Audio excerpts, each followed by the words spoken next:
Bonjour, je suis Didier Roche, je suis le chef du service interministériel de défense et protection civile de la préfecture de l'Ardèche.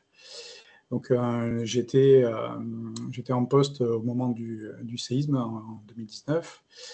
Et c'est un type d'aléa auquel on ne s'attendait pas vraiment à avoir à travailler parce que le risque sismique sur la vallée du Rhône, il est présent, hein, on est en risque modéré, mais on ne s'attendait pas à avoir un séisme de cette ampleur. Au niveau de l'organisation, on a mis en place un poste de commandement opérationnel directement au Teil.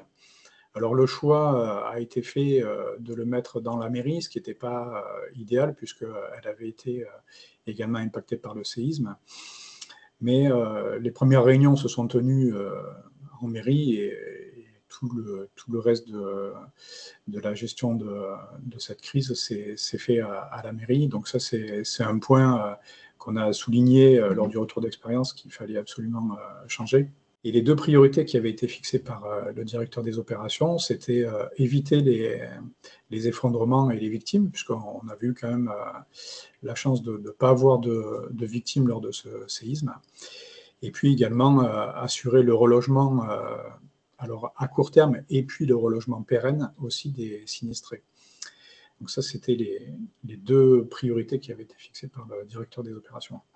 Pour l'organisation de la mise en œuvre, il y a eu, dès le premier jour, la mise en place d'une cellule d'urgence médico-psychologique pour pouvoir éviter les chocs post-traumatiques, notamment les enfants avaient été particulièrement choqués, donc il était nécessaire de pouvoir assurer ce suivi-là. Et il y a eu la création d'une cellule de relogement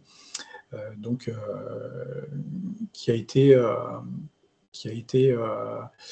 ensuite dévolue à une maîtrise d'œuvres urbaines et sociales qui s'est occupée à la fois du relogement des sinistrés et puis pour ceux qui étaient sans emploi, puisque la ville du Teil est une ville aussi très pauvre.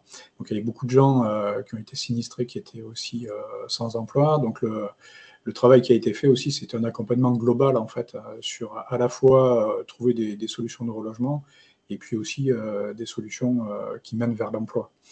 Et donc tout ça, ça a été délégué.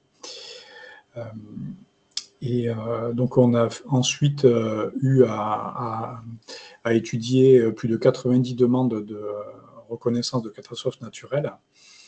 Et donc c'est 24 communes ardéchoises qui ont été reconnues en état de catastrophe naturelle suite à ce séisme. Donc ensuite, les autres enseignements qu'on a pu en tirer, nous, au niveau de la préfecture et des services de l'État, c'était qu'il fallait que cet événement, cette catastrophe, puisse trouver une réponse organisationnelle plus efficace.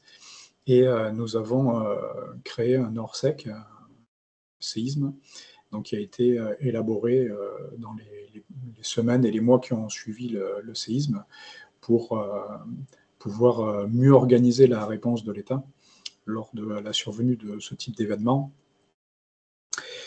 Et autre écueil aussi qu'on a pu observer lors de cet événement, c'est finalement le séisme était à cheval sur deux départements, la Drôme et l'Ardèche.